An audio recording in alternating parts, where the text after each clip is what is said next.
சென்னை தாம்பரம் அருகே காற்றுக்காக கதவை திறந்து வைத்து தூங்கிய பொழுது 11 மாத குழந்தை வெளியே சென்று தண்ணீர் பக்கெட்டில் விழுந்து உயிரிழந்த சம்பவம் சோகத்தை ஏற்படுத்தியுள்ளது.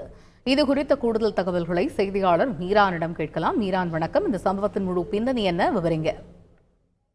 வணக்கம். சென்னை தாம்பரம் அருகே சேலையூர் மகாலட்சுமி நகர் முத்தமிழ் செல்வி தெருவில் ஒரு வாடகை வீட்டில் வசித்து வருபவர் விஸ்வநாதன், இவருடைய மனைவி உமாதேவி. இவர்களுக்கு 11 மாதத்திலிருந்து அர்ச்சனா என்ற ஒரு பெண் குழந்தை உள்ளது.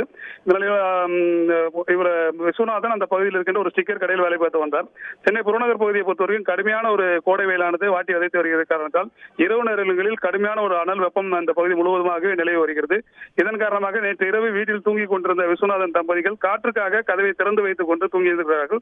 அப்பொழுது உடன் தூங்கிக் கொண்டிருந்த குழந்தை அர்ச்சனா நள்ளிரவில் விழித்து வெளியே சென்று அந்த வீட்டு வாசல் அருகே இருந்த பக்கெட்டில் விழுந்து விட்டதாக கூறப்படுகிறது. அதிகாலை 3:30 மணி அளவில் இவர்கள் விழுத்து அந்த குழந்தையை காணாமல் தேடிய போது குழந்தை பக்கெட்டில் கவிழ்ந்த நிலையில் கிடந்துள்ளது. உடனே குழந்தையை மீட்டு குரோம்பேட்டை அரசு மருத்துவமனைக்கு கொண்டு சென்றிருக்கிறார்கள். அங்கு குழந்தையை பரிசோதித்த மருத்துவர்கள் குழந்தை இறந்து விட்டதாக தகவல் தெரிவித்திருக்கிறார்கள். இந்த சம்பவமானது அந்த பகுதியில் ஒரு பெரும் சோகத்தை ஏற்படுத்தியிருக்கிறது. இந்த சம்பவம் தொடர்பாக சேலையூர் போலீசார் வழக்கு பதிவு செய்து விசாரணை நடத்தி வருகிறார்கள். தகவல்களுக்கு நன்றி மீரா.